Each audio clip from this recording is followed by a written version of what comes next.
So I'm going to take the V grips, the rack and pinion V grips, out of a 300 SL, and this is similar for the other bigger machines, the 600 SL, the 1000 SL, the 2000 SL that are rack and pinion. So I loosen these two bolts, I slide that over, the grips pop right out. I put them here. I take a little dab of goose grease and I put just a little dab on there.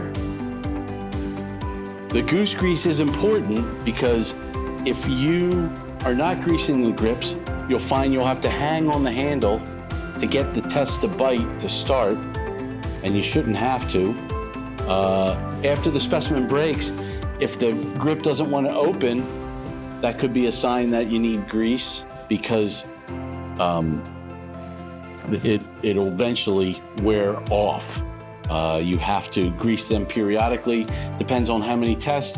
If you have a lot of scale that falls off the material, the scale will get into this bottom grip sooner than the top grip, and the bottom grip won't want to close, or you have to hang on it to get it to start, and you have to bang on it to get it to open. So that's a sign you need to grease.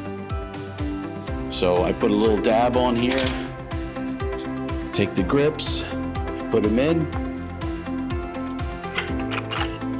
slide that back, and that's how easy it is to put the grips in. I'm going to do the same for the top.